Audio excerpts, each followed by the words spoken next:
Arnold से मिलिए। और स्नूज बटन को लगातार 10 बार दबाने का ये नतीजा होता है, आप प्लेनेट से निकलने का मौका गवा सकते हैं। चलो भी आर्नोल्ड, इतना दुखी होने की जरूरत नहीं है। लोग अपना बहुत सा कूल सामान छोड़ कर गए हैं। तो सबसे पहले क्या करोगे? क्या सच में एक बड़ा बर्गर खाओगे? पर महंगी कार्स का क्या? और ट्रम्प के अपार्टमेंट में रहने का एक मौका? कुछ कूल करो।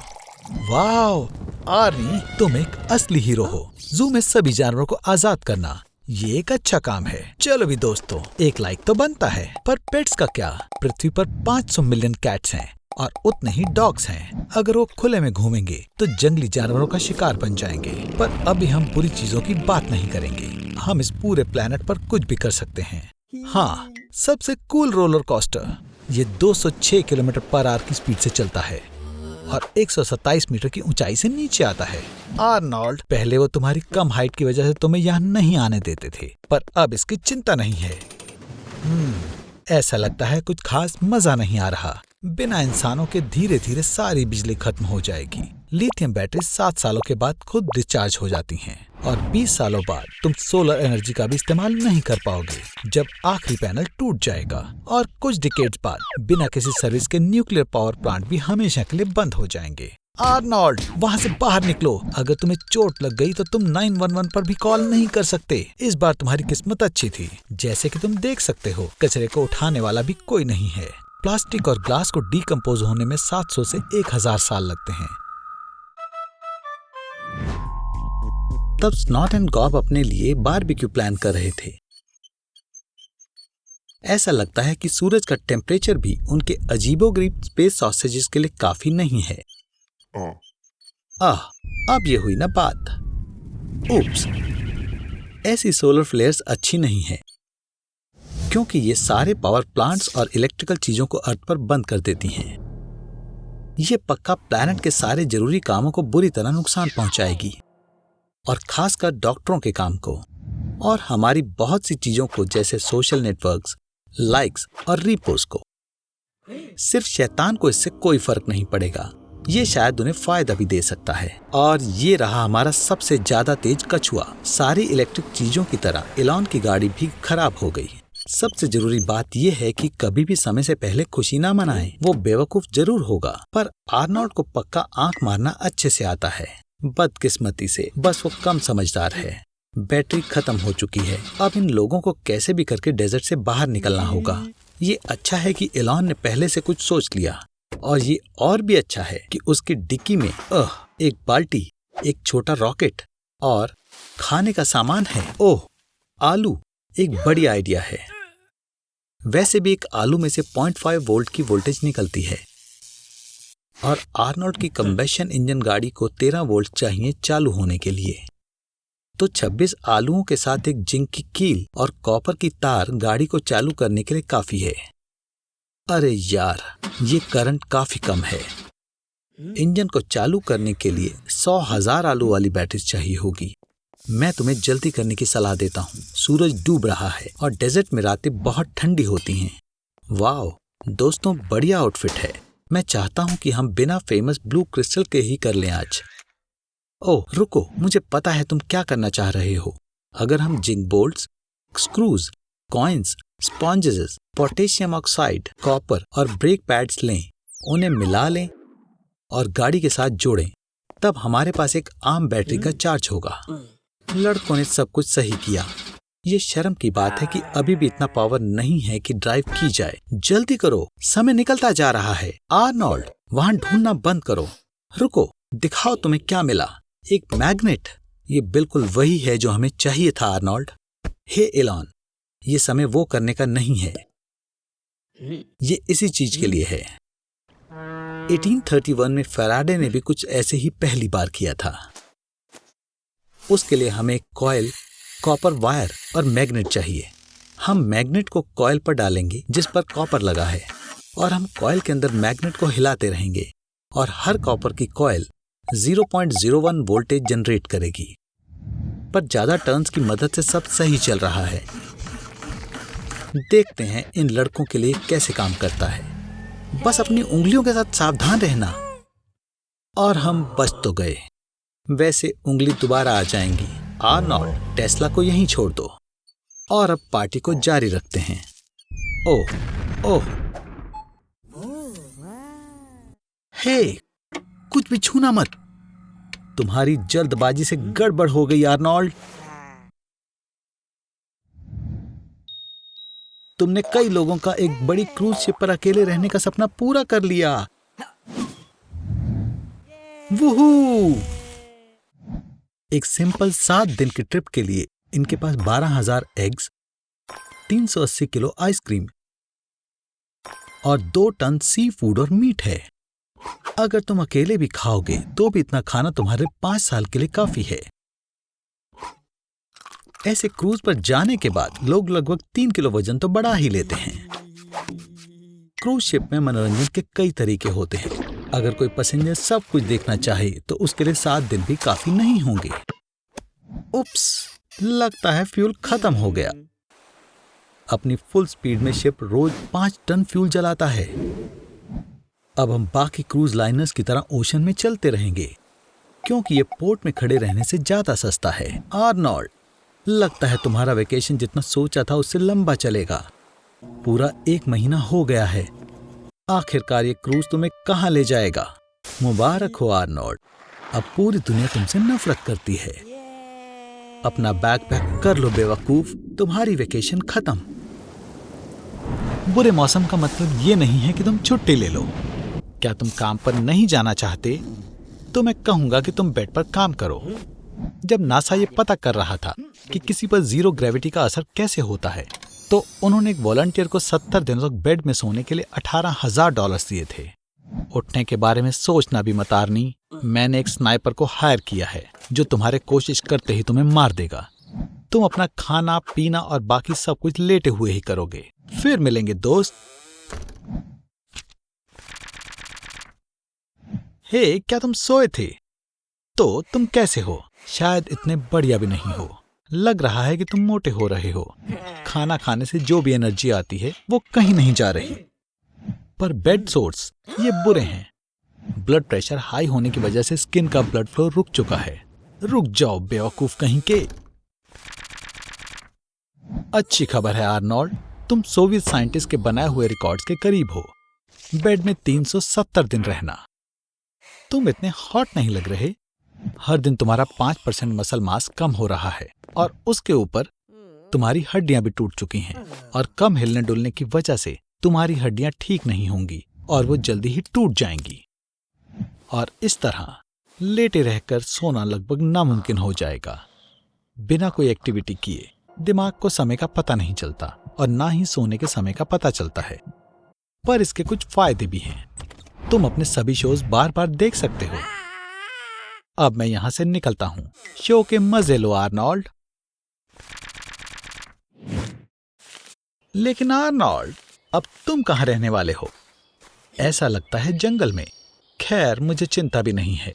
तुम्हें शायद पहले से ही पता होगा, गर्म रहने के लिए तुम्हें शर्ट के अंदर लीव स्टफ करनी होंगी और पीने के पानी को छानना। और नहीं, कुछ मत खाओ बेवकूफ। इसलिए अभी तक तुम बहुत दूर नहीं गए हो। चारों ओर बहुत ध्यान से सुनो। ट्रैक्टर का शोर 3-4 किलोमीटर दूर से सुना जा सकता है। एक कुत्ते का भौंकना 2-3 किलोमीटर दूर से। 10 किलोमीटर दूर से एक ट्रेन जा रही है और BTS के गाने। खैर, तुम उन्हें हमेशा सुन सकते हो। वो क्या है आर्नोल्ड? ओह, जरा देखो, एक छोटा बच्चा। वो खो गया है, बिल्कुल तुम्हारी तरह। आखिरकार स्लो लॉरिसेस ज्यादा ट्रॉपिकल फॉरेस्ट में रहते हैं। उसे पालने की कोशिश भी मत करना आर्नी। लॉरिसेस अपने एल्बो जॉइंट्स लीक करते हैं जो कि डेडली वेनम कहलाते हैं, इसलिए उनके काटने से तुम मर सकते हो। तुम्हें एनिमल पाथ को फॉलो करना चाहिए। ये बहुत अच्छा होगा अगर तुम्हें बहता पानी मिल जाए, कोई झरना या नदी। यहाँ से तुम मछली पकड़कर खाना खा सकते हो। अच्छा हाँ, आर्नोल्ड, ऐसा करते हुए तुम पूरा दिन यहाँ नहीं रहोगे। और जैसा तुम देख सकते हो, मैं ठीक था। जंगल में रात बिताना बहुत खतरनाक होता है। हे दोस्त, मुझे लगता है तुम्हें इस पेड़ में रात बितानी चाहिए। हाँ, ये रिट्स नहीं है, लेकिन ये सच में सेफ है। सुबह होते ही तुम्हें क्लियरेंस की जरूरत है ताकि तुम रेस्क्यूअर्स को देख सको। जंगल में किसी पर्सन को ढूंढना एक बहुत ही खास ऑपरेशन है जिसमें रेस्क्यूअर्स, वॉलेंटियर्स और मिलिट्री भी शामिल है। इलाकों को पार्ट्स में डिवाइड किया है और हर एक में घास को बिछाया गया है। एक केस ऐसा भी था जिसमें कोई खो गया था। उसने ये जाने बिना खुद को ही ढूंढा। यह आदमी जंगल से बाहर निकलने में कामयाब रहा, किसी को नहीं बताया और उसकी तलाश करने वालों के साथ मिल गया। अगर तुम आग लगाते हो तो तुम्हें ऊपर से भी देखा जा सकता है। इसे सच में स्मोकी बनाने के लिए इस पर ताजे पत्ते फेंकना सबसे अच्छा है। ये मत करो आर्नोल्ड, तुम्हारा वक्त नहीं बचेगा। ये बहुत खतरनाक है। मुझे शुक्रिया कहो आर्नी, मैंने वक्त को रोक के तुम्हारी जान बचाई है, जैसे वो कार्टून्स में करते हैं। तुम ऐसी सिचुएशन में सबसे पहले क्या करोगे? शायद पेंटागन के आर्काइव्स में जाकर देखोगे कि क्या आर्मस्ट्रॉन्ग सच में चांद पर गया था, या फिर तुम सूजी को किस करने की कोशिश करोगे। ओह, बस तुम जापान मत जाना। उन्हें वक्त को रोकना पसंद है, उन्हें यह बहुत ज्यादा पसंद है। फिजिक्स के हिसाब से अगर वक्त रुकेगा तो सब रुक जाएगा। आपको ये जानने के लिए मैथमेटिशियन होने की जरूरत नहीं है कि स्पीड और डिस्टेंस के लिए सबसे जरूरी चीज है वक्त। अगर इनमें से किसी की भी वैल्यू 0 होगी तो बाकी की भी 0 हो जाएगी। अब एडवेंचर को आगे बढ़ाते हैं। लाइट्स, पार्टिकल और फोटॉन्स भी रुक गए हैं, जिसकी वजह से कुछ भी देखने की शक्ति भी खत्म हो गई है और तुम पानी भी नहीं पी पाओगे। सब कुछ जम गया है। एक और मजेदार बात है, रोशनी जो अर्थ को 65 मिलियन ईयर्स पहले ही छोड़ गई थी, वो अब 65 मिलियन लाइट ईयर्स दूर है। और अगर कोई बड़े से टेलीस्कोप से अर्थ की तरफ देखे तो उसे डायनासोर्स दिख सकते हैं। पर मैं कहता हूं असलियत में वापस आते हैं। Happy holiday Arnold. आज प्लेनेट साफ हो जाएगा। सभी देशों के लीडर्स लिथियम, ऑयल और यूरेनियम से पूरी तरह छुटकारा पाने के लिए मान गए हैं। अब एनवायरनमेंट को किसी से भी खतरा नहीं है। लेकिन हम फॉसिल फ्यूल के बिना एनर्जी कैसे क्रिएट करेंगे? इंसान हर साल 150 पेटावाट घंटे एनर्जी का इस्तेमाल करता है। इतनी एनर्जी प्रोड्यूस करने के लिए 200 बिलियन सोलर पैनलों की जरूरत पड़ेगी, जो कि 3.7 ट्रिलियन स्क्वायर फीट एरिया में फैले होंगे। ये सहारा डेजर्ट के एरिया का 3.7% है। अगर पूरा डेजर्ट एरिया पैनल से कवर हो जाए तो हमें हमारी जरूरत से भी 27 गुना ज्यादा एनर्जी मिलेगी। लेकिन इसमें $5 क्वाड्रिलियन लगेंगे। इस प्रॉब्लम को ब्रूट फोर्स की मदद से सॉल्व करना और भी आसान हो जाएगा। तुम्हारे पास ये क्या है आर्नी? एक लिथियम बैटरी। अब आर्नी, तुम्हें भी बाकी सभी एनवायरनमेंट वॉलेटर्स के साथ खुद ही एनर्जी जनरेट करनी होगी। लेकिन एक प्रॉब्लम है। अगर पृथ्वी की पूरी आबादी पूरे साल बिना रुके पैडल चलाती रहे तो हम सिर्फ 10.5 पेटावाट घंटे एनर्जी जनरेट कर पाएंगे। ये हमारी जरूरत का सिर्फ 7% ही है। हमारी जरूरतों को पूरा करने के लिए हमें 150 ट्रिलियन लोगों को हर दिन 8 घंटे पैडलिंग करने की जरूरत है। 8 घंटे बाइक चलाने पर तुम्हारी सजा खत्म हो जाएगी। तुम कितने बड़े बेवकूफ हो, तुमने विच कनेक्ट नहीं किया। क्या तुम्हें पता नहीं है ग्रेविटेशनल बैटरीज कैसे काम करती हैं? अगर तुम वजन को काफी ऊंचाई तक उठाते हो और फिर उसे छोड़ देते हो तो उसमें स्टोर्ड एनर्जी रिलीज होती है। इस एनर्जी को इलेक्ट्रिकल एनर्जी में कन्वर्ट किया जा सकता है। एग्जाम्पल के तौर पर 1 किलोवाट स्टोर करने के लिए तुम्हें 900 किलोग्राम वजन उठाना होगा, वो भी 400 मीटर की ऊंचाई तक। इतनी एनर्जी आधे घंटे कंसोल गेम खेलने के लिए काफी है। तो फॉसिल फ्यूल से छुटकारा पाने का आइडिया पूरी तरह से फेल हो गया है। अब इस वजह से इंसान जानवरों में बदल गए हैं। हम सब तो नेचर को बचाना चाहते थे, पर कैसे? अब सभी को एनर्जी चाहिए। द फ्लोर इज लावा। लेकिन यहां ये असली लावा है। बढ़िया है ना? तो ऐसे एक बच्चों वाली साधारण गेम आपदा ला सकती है। फ्लोर को टच मत करना आर्नी। लावा का टेम्परेचर 1200 डिग्री सेल्सियस तक जा सकता है। तुम्हें आसपास जो भी चीज दिखे उसका इस्तेमाल करके इधर उधर जा सकते हो। लेकिन याद रखना, कुर्सी सिर्फ 3 सेकंड में जल जाएगी, तुम्हारा बेड 5 सेकंड में गायब हो जाएगा और तुम्हारा टीवी सिंगल टीवी कमर्शियल से भी ज्यादा जल्दी पिघल जाएगा। चलो ऊपर छत पर। हे, गिरना मत। अगर तुम लावा में गिर गए तो तुम्हें भयंकर जलन होगी जो तुम्हारे नर्व एंडिंग को पूरी तरह बर्बाद कर देगा और तुम्हारे चमड़े को अंदर से जलाकर राख कर देगा। लेकिन दूसरी तरफ देखें, इसका मतलब ये है कि तुम्हारे पास ये महसूस करने का समय नहीं होगा कि लावा तुम्हारी हड्डी तक को कैसे जला देता है। अरे नहीं, तुम बेवकूफ हो। लोहा हमेशा ज्यादा जल्दी गर्म होता है। अरे बेवकूफ। लेकिन आराम से, भले ही तुम गिरो, तुम डूबोगे नहीं। लावा उतना लिक्विड नहीं है जितना लगता है, बल्कि इसकी डेंसिटी कंक्रीट से भी ज्यादा है। जहां तक लावा पर चलने की बात है, तो तुम्हें बस खास एस्बेस्टस जूतों की जरूरत होगी, जैसे जियोलॉजिस्ट इस्तेमाल करते हैं। वाह, ये गर्म हो रहा है। इस टेम्परेचर पर ओशंस का सारा पानी उबल जाएगा और मछली के सूप के एक बड़े पॉट में बदल जाएगा। ये दुनिया की आखिरी मछली को बचाने का समय है। लेकिन असल में सबसे बुरी चीज गर्म लावा नहीं है, बल्कि तब क्या होगा जब ये ठंडा हो जाएगा। जैसे जैसे टेम्परेचर घटता है, लावा स्टीम और गैस के एसिड क्लाउड बनाता है और उनमें छोटे छोटे कांच के टुकड़े होते हैं जो इंसानों के लिए खतरनाक होते हैं। लेकिन फिक्र मत करो, जल्दी पूरी दुनिया हवाई आइलैंड में बदल जाएगी। ये अच्छी सुबह नहीं है आर्नोल्ड। तुम्हें याद भी है आज कौन सा दिन है? खैर हाँ बिल्कुल, आज दुनिया का अंत है। एक वॉल्केनो का विस्फोट हो भी चुका है और सुनामी भी आने वाली है। और इन सब के अलावा एक बड़ा मीटियोर पृथ्वी से टकराने वाला है। एक सुपर वॉल्केनो का विस्फोट विनाश का एकदम बढ़िया एग्जाम्पल है, जिसका सामना हमारे पूर्वज कर चुके हैं। उदाहरण के तौर पर समझे तो आज से 70,000 साल पहले टोबा वॉल्केनो के विस्फोट से इंसान की तादाद घटकर सिर्फ 3,500 हो गई थी और इसी वजह से हम आइस एज के करीब पहुंच गए थे। तुम बहुत शांत लग रहे हो आर्नी। लगता है तुम्हारे पास इसका सॉल्यूशन है। आर्नोल्ड, तुमने तैयारी कर रखी है। मुझे तुम पर बहुत गर्व है। एक हॉट एयर बलून? सच में? रुको, क्या ये तुमने खुद बनाया है? हाँ, लगता तो ऐसा ही है। क्या तुम्हें सच में इन सभी चीजों की जरूरत है, या फिर तुम टीवी को सिर्फ वजन बढ़ाने के लिए लाए हो? खैर चलो चलते हैं। तुम ऐसे पहले इंसान नहीं हो जिसने बलून अपने हाथों से बनाया हो। लैरी वॉल्टर नाम के एक इंसान ने कई सारे बलून्स एक चेयर से बांधे और आसमान में लगभग 16,400 फीट की ऊंचाई तक पहुंच गया।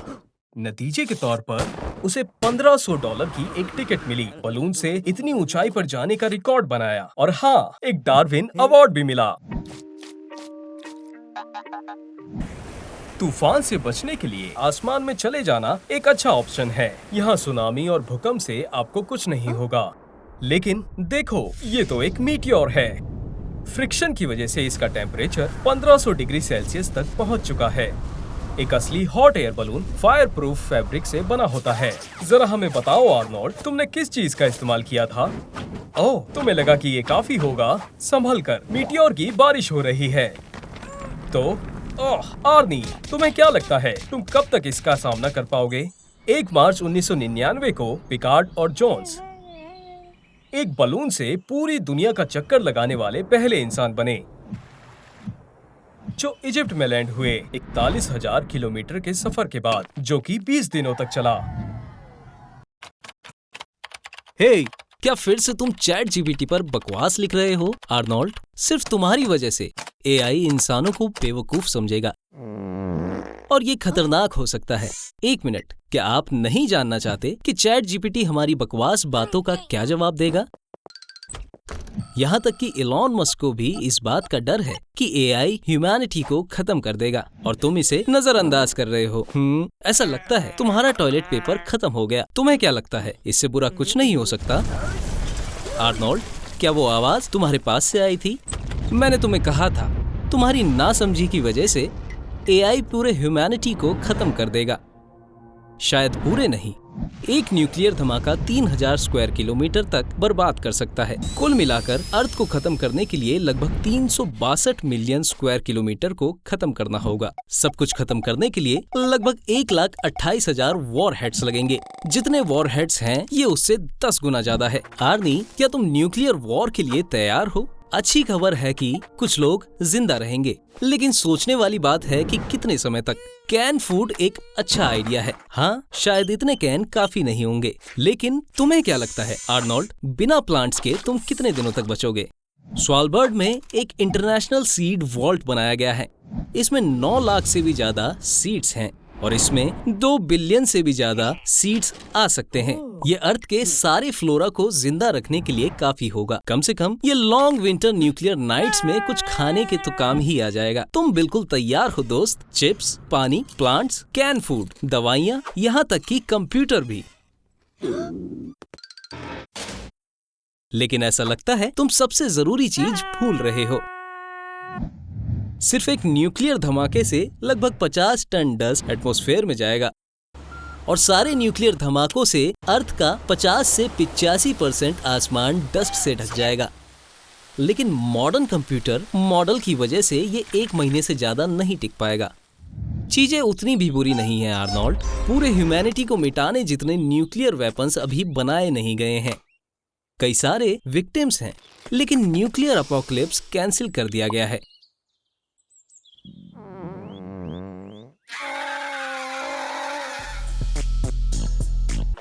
जो समाज की बनाई हुई चीजों के मजे ले रहा है ना आर्नी? पर याद है ना दोस्त, इन सब के लिए तुम्हें अपने बिजली के बिल समय पर भरने होंगे। और मैंने हजारों दफा बताया है कि एडवर्टाइजमेंट बनी ही इसलिए है कि वो तुम्हें कंगाल कर सके। तो अब झेलो, तुम अंधेरे में ही बैठो, तुम इसी के लायक हो। अरे यार, तुम्हें ऐसे देखकर बहुत दुख हो रहा है। ठीक है, मेरे पास एक आइडिया है। देखो, हमारे आसपास इतने सारे बैक्टीरिया हैं जो अपने खाए जाने वाले ऑर्गेनिक मैटर से यूजलेस एनर्जी जनरेट करते हैं। तो मैं क्या सोच रहा हूँ कि चलो एक बैक्टीरियल पावर प्लांट बनाएं जो आपकी पूप को फ्यूल की तरह इस्तेमाल करेगा। आपके सारे गैजेट्स के लिए काफी नहीं है ना? पर आप उम्मीद भी क्या कर सकते हो?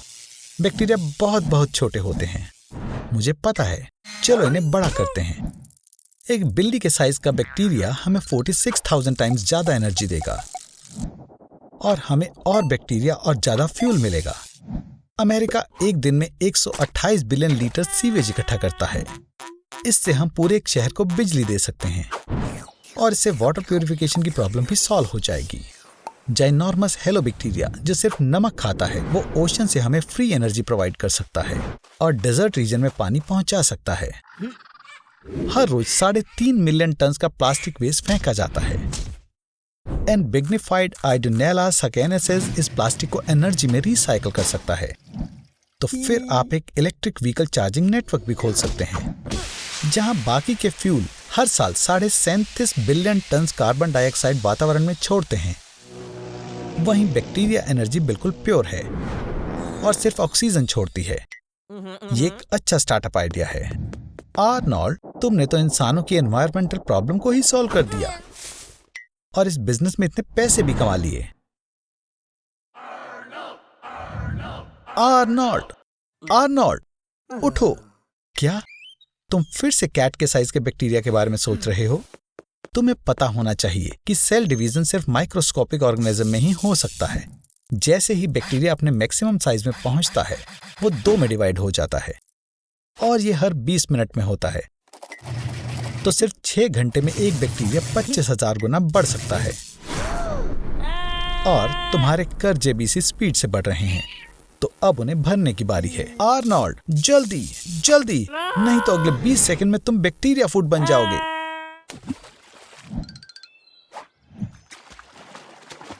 उम्मीद है तुम रिवर का गंदा पानी नहीं पी रहे होगे। बहुत अच्छा। दुनिया की सभी डिसीजेस की वजह गंदा पानी पीना है। गंदे पानी की वजह से 3.4 मिलियन इंसानों की मौत होती है। ये कार एक्सीडेंट से लगभग 3 गुना ज्यादा है और ओबेसिटी से 20% ज्यादा है। अच्छा है कि तुम पीने वाला क्या? इको एक्टिविस्ट ने तुम्हारी सभी प्लास्टिक बॉटल्स ले ली। अब तुम्हारे पास बिल्कुल पानी नहीं है, लेकिन मुझे पता है तुम्हें प्यास लगी है। बस रिवर से पानी मत पीना। तुम्हें साइन नहीं दिख रहा? ओ आर्नी, तुम बाद में पछताओगे। गैंजेस रिवर की एक बूंद में 3.5 मिलियन ई कॉली बैक्टीरिया होता है, जो नॉर्म से 110 गुना ज्यादा है। फिर भी इंडिया की 40% पॉपुलेशन, आधा बिलियन लोग गैंजेस का पानी पीते हैं और बिल्कुल उसमें और भी हार्मफुल एलिमेंट्स होते हैं। आर्नी, तुम कहाँ हो? ओह ठीक है, मैं समझ गया। माइल्ड डायरिया, ये तो बस शुरुआत है। ये और स्ट्रांग हो जाएगा, और स्ट्रांग, और ये पहले से ही परेशानी है। तुम इन्वेस्ट करना होगा। तुम रिवर वाटर को प्यूरिफाई कर सकते हो। तुम रिवर वाटर को फैब्रिक से भी प्यूरिफाई कर सकते हो। ये सैंड और डर्ट को फिल्टर कर देगा। बॉइलिंग 99% हार्मफुल माइक्रो ऑर्गेनिज्म को कम कर देता है। और सबसे असरदार तरीका केमिकल प्यूरिफिकेशन है, जैसे कि क्लोरीन टैबलेट्स। आपको क्या लगता है इस पानी का टेस्ट कैसा होता होगा? क्या आपने बहुत सारी डिस्कवरी देखी है या नहीं? जब पीने के लिए कुछ नहीं होता तो ट्रैवलर्स मजबूर होकर यूरिन से काम चलाते हैं, लेकिन तुम्हारे साथ डिहाइड्रेशन की वजह से ये भी मुमकिन नहीं है और स्ट्रेंथ की कमी है। ओ आर्नोल्ड, तुम वापस आ गए। अच्छे लोगों ने तुम्हारी मदद की। पानी कितना टेस्टी है, लेकिन किसी पर भी ऐसे ही यकीन नहीं करना चाहिए। प्यार और नफरत के बीच एक छोटी सी लाइन है। भागो आर्नी। तुम सोच रहे हो कि तुम लकी हो। खैर, तुम गलत हो। फिर से। फोन बूथ देखी है? मेन कैरेक्टर बनने के बारे में तुम्हारा क्या ख्याल है? तुम निशाने पर हो, मेरे निशाने पर, और अगर तुमने फोन काटा मैं तुम्हें शूट कर दूंगा। इस तरह से। आराम करो आर्नोल्ड, तुम्हें बस फोन पर नॉन स्टॉप बात करनी है और अपनी दयनीय जिंदगी जीनी है। तुम वैसे भी क्या करते हो? तुम मूवीज देखते हो, काम पर जाते हो। क्या तुम्हारे पास काम है भी? बिल्कुल है। तुम मेरे लिए काम करोगे आर्नी? तुम मूर्ख हो। तुम्हें रोड पर नजर रखनी चाहिए। हर चौथा कार एक्सीडेंट मोबाइल फोन की वजह से होता है। शायद दुनिया भर में हर साल 1.6 मिलियन एक्सीडेंट। यह ड्रंक ड्राइविंग से 6 गुना ज्यादा है आर्नी। यह बेहतर होगा अगर तुमने ड्रिंक की होती। क्या तुम मुझे सुन रहे हो आर्नोल्ड? मैंने तुम्हें बिना रुकावट की बातचीत के बारे में कहा था। लाइन पर ही रहो। क्या तुम महसूस कर सकते हो कि तुम्हारा फोन कैसे गर्म हो रहा है? ये सब लिथियम बैटरी के ओवरवर्किंग के कारण हो रहा है। लिथियम एक एल्कली मेटल है जो बहुत तेजी से एनवायरनमेंट के साथ इंटरेक्ट करता है। तुमने शायद अपना चार्जर ब्लैक मार्केट से खरीदा होगा, जहाँ वो सस्ता नकली सामान बेचते हैं। इससे बैटरी डैमेज हो सकती है और परिणाम के रूप में एक्सप्लोजन। चिंता मत करो आर्मी, मैं तुम्हें नया फोन दूंगा। सब कुछ साइंस के नाम पर। मैं देख सकता हूँ कि तुम थके हुए हो, पर अफसोस की बात है कि तुम्हें सोने की अनुमति नहीं है। इंसोम्निया के पहले 2 दिनों के दौरान आप अपने शरीर में हल्की कंपकपी महसूस करोगे और कोऑर्डिनेशन करने में मुश्किल होगी। तीसरे दिन तुम्हारी न्यूट्रिशनल रिक्वायरमेंट बहुत बढ़ जाएगी, क्योंकि तुम्हारा शरीर फैट बर्निंग मोड पर चला जाएगा। 4-5 दिनों के बाद आप देखने और सुनने के वहम का अनुभव करना शुरू करेंगे। तुम्हारी स्पीच अकल्पनीय हो जाएगी। हालांकि सच में मुझे यह भी नहीं पता कि तुम क्या कह रहे हो। तुम्हारे द्वारा रोज बोले जाने वाले शब्दों में 80% की कमी आएगी। तुम 1 हफ्ते में ज़ॉम्बी की तरह दिखोगे, कमजोर, कांपने वाला, और जो सबसे आसान काम भी न कर पाए। ट्यूमर्स। अब इसके बारे में बात करना सही है। क्या आपको लगता है कि लगातार इलेक्ट्रोमैग्नेटिक रेडिएशन के कारण आर्नोल्ड को ट्यूमर का खतरा है? तुम्हें दुखी करने के लिए माफ करना। फोन रेडिएशन से अभी तक कोई ट्यूमर के होने का सबूत नहीं है। Cell phone radiation non ionising है और यह दिमाग के सेल्स में डीएनए को नुकसान पहुंचाने में सक्षम नहीं है, यहाँ तक कि आर्नोल्ड जैसे कमजोर के भी। पर अगर फोन में ज्यादा पावर होती, मान लो 1000 गुना ज्यादा, इस तरह के एक फोन का माइक्रोवेव ओवन के जितना इफेक्ट होगा। ये ट्यूमर तो नहीं करेगा, पर 1 मिनट से भी कम समय में ये आर्नोल्ड के दिमाग और शरीर को आसानी से पिघला देगा। बेहतर होगा कि तुम दूसरी मूवी देखो आर्नी।